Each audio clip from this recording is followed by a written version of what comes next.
Network and the Fox Sports app. USC has led the entire way, on the verge of going 6-0 in Big Ten play and 16-1 overall. Be their best starts since 1993-94. And right now it's the two LA schools who are the top-ranked teams amongst the Big Ten, and the conference has 4 of the top 9 overall in the AP poll. Yeah, pretty strong lead here. The Big Ten just really getting it done. So fun to watch day in and day out, the competition. And look at USC at this 5-0. Mark your calendar for February 8th when they will match up with Ohio State. And then their next game after that, February 13th, against UCLA at 16-0 and 5-0, the #1 team in the nation. What a great mid-month of February that's going to be when those two teams match up. Maryland continuing to check and be competitive. The amazing thing about women's basketball, where it is right now, is that when you look at all these top teams, it's not a projection how they match up against each other. You can go and see how USC played against UConn, because we saw that matchup during non-conference play. And when you get a chance to watch all these matchups unfold and see the top teams playing against each other from November and on, it gives you a really clear picture of how things might look come March. I'm so glad that you mentioned that, and let me tell you about, you're talking about matchups, AJ. Let me tell you about what Rhea Marshall, right there on the bench, said about being in the Big Ten in some of these matchups, that they go on the road. They go on the road at Maryland. They go on the road at Rutgers, no matter where you are. She goes, Tammy, these Big Ten, being in this environment and going on the road, she goes, it's crazy. It is so different. She goes, these fans love women's basketball. They show out. She goes, we're walking off the court at Maryland, and people are cheering for us. She goes, there's 2,000 USC fans in Washington, D.C. literally coming out to watch us. And she said, but they pack the arenas. And even Lindsey Gottlieb had talked about how great the crowds were at Rutgers and at Maryland as well. And so, yes, the matchups are great, but think about the environment and the transformational experiences our student athletes are getting in the Big Ten because of the love of the women's game and the fact that they do show up and they support these women's programs.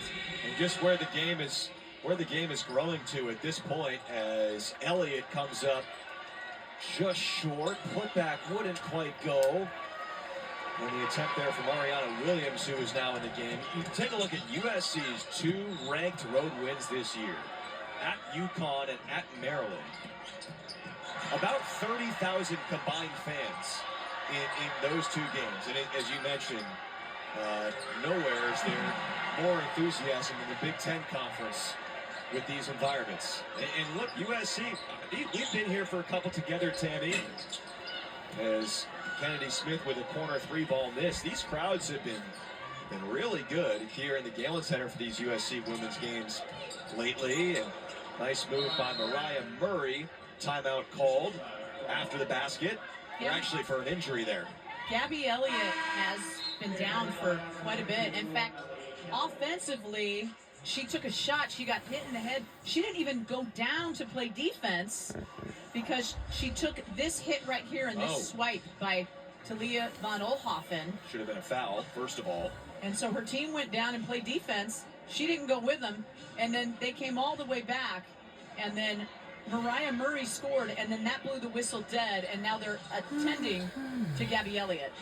Honestly, I'd have to go back and look at the tape of that defensive possession. I didn't realize that she was down there in the corner. She stood in the corner. She did not make the defensive trip down on her side. I wonder if they're trained to blow that dead if it's an imminent scoring situation, but I'm a little surprised they wouldn't have blown that dead sooner. They didn't see it because she was in, they just did not see her. Carolyn Keeger, in fact, the head coach at Penn State, she was kind of calling for it. She was trying to bring attention to it. Unless it's an imminent fast break, they're usually going to blow that dead in the college game. Juju Watkins to 33 points on 12 for 13 from the field. On track to be the best field goal percentage game of her career. Her previous best was 67% earlier this year. As Merkel, the answer for Penn State. Do you remember the 51-point performance Juju Watkins had against Stanford last year? Yes, we all do. And guess who she broke the record of, which was 50 points prior to that. That would be a Sherry Nelson, who is in the house tonight, an alumna of USC, who we showed you earlier, was on the court. She broke her record. There it is. 51 points last year against Stanford. And interestingly enough, Sherry Nelson broke that record, or set that record of 50 in 1989 at Cal. Juju Watkins did it at Stanford. What's up with the Bay Area and the 50 and the 51 points? I don't know. Is there something there? I'll have to ask. And of course, you get one of Stanford's own, an area fan on the USC team this year.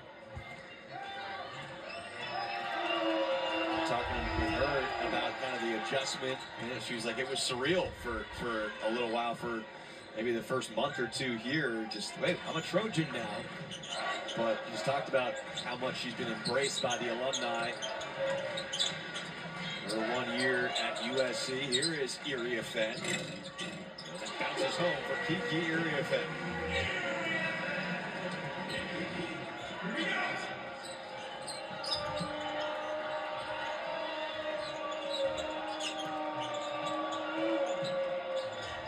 That's the second time Murray has made that pass to Gracie Merkel right there at the block. It's like she's isolated and she hits her with this great pass. I like that two game there that they work with Murray to Merkel.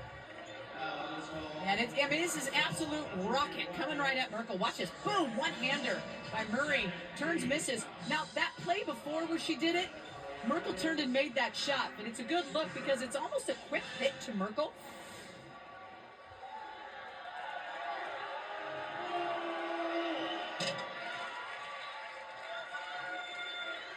Free throw make for Ariana Williams, a freshman from Chicago. She had played 4 games and just 3.5 minutes a game coming in, but getting a look at the number 4 team in the country.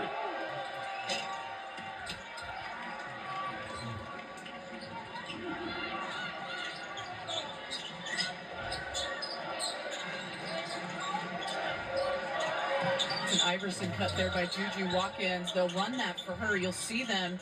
And see, they'll try to double on it. And Penn State worked on this in practice, and because they double, Kiki Area Fenn, she pops out to the top. Juju's going to find her because she's open, and that's exactly what Penn State was hoping wouldn't happen, and they worked so hard on it in practice today. How would they have preferred to defend that? Well, you know, if Kiki Area Finn's going to pop up and she's going to make those shots, and she's been making the shots away from the basket, you got to step up and defend her. It's tough. You're trying to overload on Watkins, but then, as Lindsay Gottlieb will say, when Watkins is the center of gravity, then it can open stuff up for everybody else. Yeah. Here's the cut right here. Watch this. Okay, so now there's the double. They're going to blitz at her, right? Now she knows she's going into almost a triple team. Kiki pops up because she's down in the paint, clears a little space. So it's almost like they're just playing like on a string. Juju goes down, then Kiki comes up, then Juju goes back down, and they're just kind of working together. Again, just very, very good duo in Area Fenn and Watkins. Well, they brought Kiki Area Fenn in. Lindsay Gottlieb said that was the move where we felt like she was the best transfer in the portal, and that she was going to elevate our program to true national title contender. And Watkins in rhythm with 35 points. But I think when you talk about some of those matchups, when you get into March against the other best teams in the country and potential, Elite 8 games, Final 4 games, you're going to have teams that are going to force USC to make somebody else beat them. And so I think as the season goes along, Tammy, let me know if you agree with this, but they're going to have to continue to develop that cohesion, that trust between the teammates, and see what they can do with those situations. They're doing a good job. I think it's a great balance tonight where Watkins is going off, but she's showing that she can distribute when necessary. And then there's Kiki here right there just hitting the baseline jumper. I mean, you just got so many players that can bring points. it's the balance that really hurts. And, you know, Carolyn Keeger, talking with her early this morning at practice, I said, don't you guard Juju Watkins by committee? You throw 5 at her? She goes, yes, that's absolutely what we try to do. And not necessarily, like, literally throw 5 people at her, but everybody has to be thinking about Juju Watkins. You know, if you are her on-ball defender or on-ball defenders, you've got a different assignment than if you're a help side waiting for her to get into the paint. Area Penn, loud follow. That was just the second missed field goal all day for Juju Watkins. But it doesn't matter, Area Penn was there. Look at Juju Watkins. She kind of dances around, a little rhythm between the legs move before she takes her shot, right? That's just to get her little rhythm right there. And then Kiki Area Finn, the effort, a second effort, throws her arms in the air. AJ, we are looking at a potential 2 players for USC and 30 points tonight. If Kiki Area Finn makes this, she'll have 28. She gets one more, she'll have 30. Juju Watkins already with 35. And Watkins just got subbed out. The day might be done for Juju Watkins with 4:37 left to go. Same thing maybe for Area Penn, who comes out. It's going to be the 12th career double-double for Juju Watkins. The best field goal percentage game of Watkins' career. 13 for 15 from the field, 35 points, 11 rebounds, 3 assists, and adds on to that with 5 steals and 3 blocks.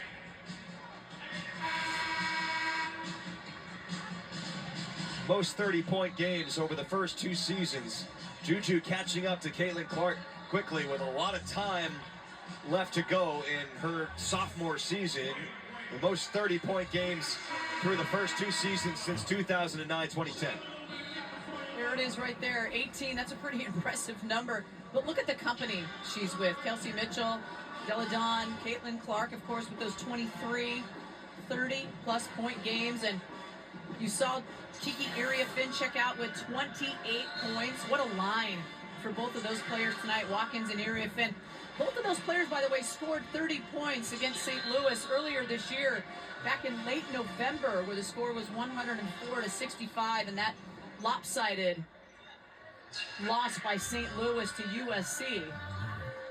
Yeah, that game was actually, that stat that you just referenced, notable that they became the first program duo to score 30 in the same game since 1990 when Lisa Leslie and Tammy Story did it. Area Penn finishes 2 points away today from them doing it again in the same season. Easily could have done it if it wasn't for the blowout score and taking them both out with 4 minutes and change to go.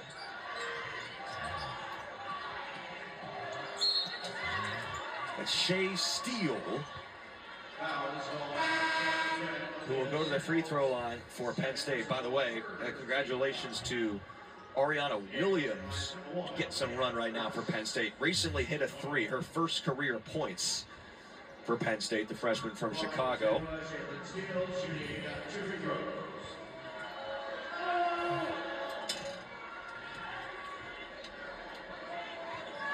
Shaylin Steele, #1 recruit in the state of Kentucky, coming in this year.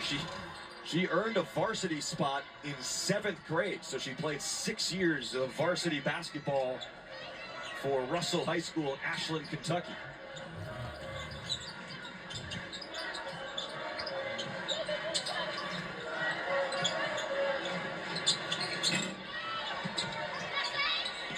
Avery Howe off the mark, and Steele was down there for the defensive board at 5'6". There's Murray with that one-handed pass, and it works. It is true. I tell you what, her vision and her ability to get that ball back, it's just a baseball pass. I mean, well, that one looked like more like Joe Montana to Jerry Rice. You're in the right state for that reference. That's why I use it.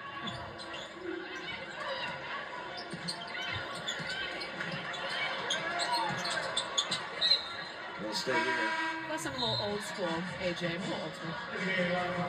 Stay connected to Women's Hoops on social media. Follow at B1GWBBall on X, and then follow at B1GWBB on YouTube and Instagram to get immediate access to the best highlights, features, and teams you love.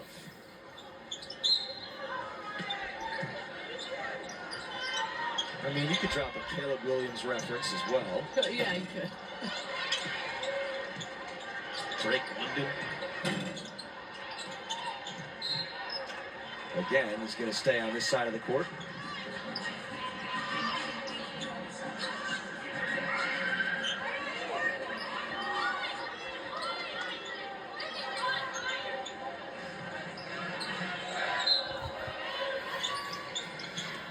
Oh, smart. Von Oelhoffen using a defender. You catch that every now and again with the inbounder recognizing that they are not being defended, that their defender actually is turning their back to the ball. We'll take a look at it right here. You'll see Talia Von Oelhoffen. She's the inbounder. Now watch. She'll throw this ball off the bum of Cam Rust.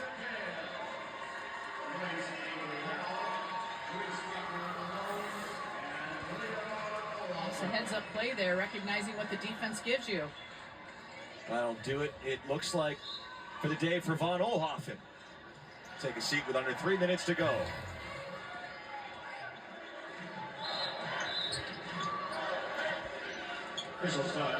They got to reset the clock here. Shot clock was not reset properly. And checking in for USC is Aaliyah Gales, who holds special inspiration for you, Tammy, as the first ever winner of the award in your name. Tammy Blackburn, 2024 Inspiration Award winner.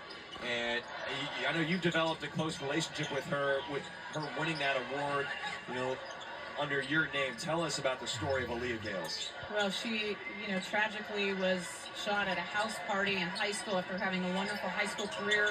On her way, had signed to USC and was shot in the leg multiple times. Just a heroic comeback by her. I have to say that, it was an honor for me to be able to bestow her the Tammy Blackburn Award, because she inspires me. It's not that I inspire her, it's that she inspires me.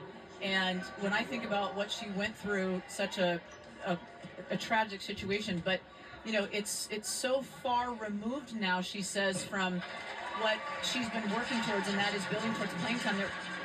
She's just playing basketball now. Yes, it's a great story what she went through and how she persevered, but now it's like, let's just talk about her playing basketball and what she's doing and providing a great scout. She's athletic. She's incredibly talented.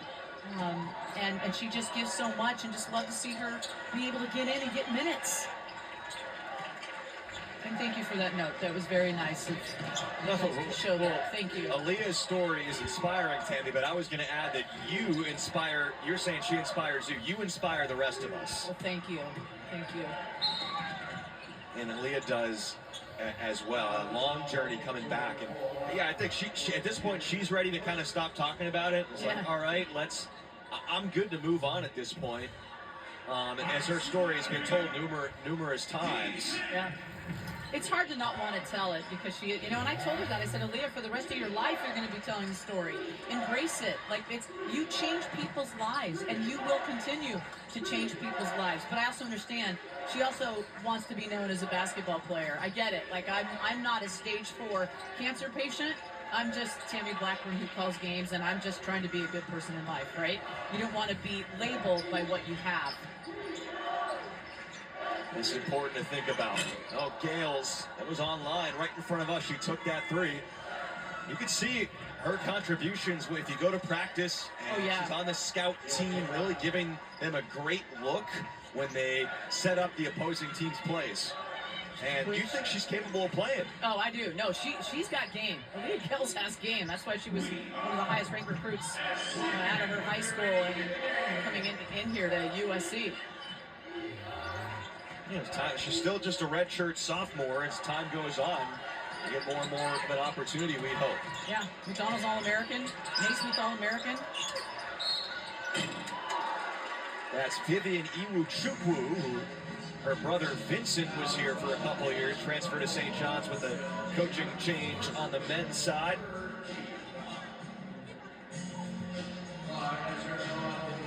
They're an interesting story. That family, they were a military family. I got a chance to talk to her brother for a while last year. They moved all over the place when they were growing up. And she was born in Nigeria.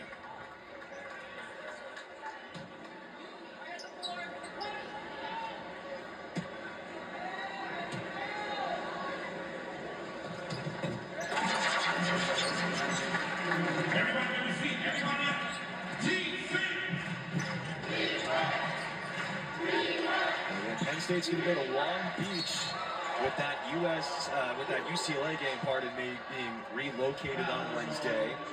USC was supposed to play Northwestern on Wednesday, but the Wildcats, who were scheduled to play UCLA today, elected not to make the trip.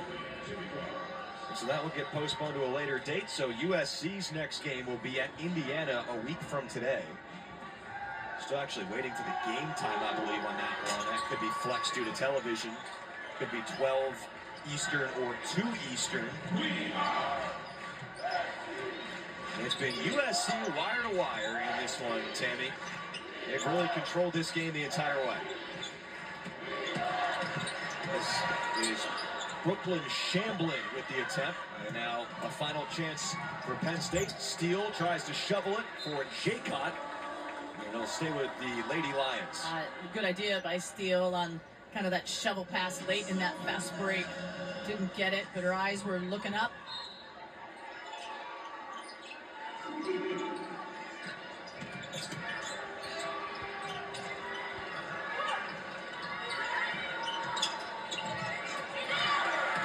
One more attempt in deep for Walker, and that will That's it. USC. And we won the game again. Another win. Our final score is 95-73 by Showing why they're one of the top teams in the country with this by victory 22. over Penn State. USC has won 4 of the last 5 games in the conference by 20 or more points, and today just a special performance from Juju Watkins. Her career best field goal percentage, 13 for 15 from the field, and the 12th double-double of her career. The 19th 30-point game of her career, with 35 points, 11 rebounds, the 13 for 15, 3 assists, 5 steals, and 3 blocks for Juju Watkins. Kiki Iriafen not far behind her. 28 points on 12 of 18 from the field with 2 steals for USC. It was really the Watkins and Iriafen show tonight for the Trojans. Penn State had 4 in double figures. Talea Walker tied a career high with 18. That's She the had that band against over Monmouth here. earlier in the season. Gabby Elliott with 14 points, but was 5 for 18 from the field. Gracie Merkel had 13 points on 5 of 10 shooting. And Allie Campbell scored in double figures as well, 10 points and 4 assists. By State in a 22, decision. yeah. This one, 95 points scored by USC. It's the 6th time this season that USC has scored more than 90 in a game.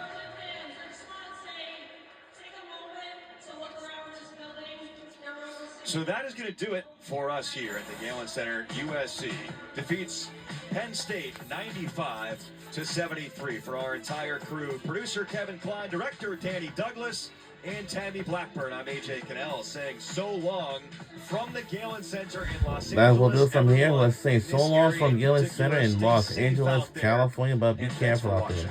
And thanks for watching. Have a great night, everybody.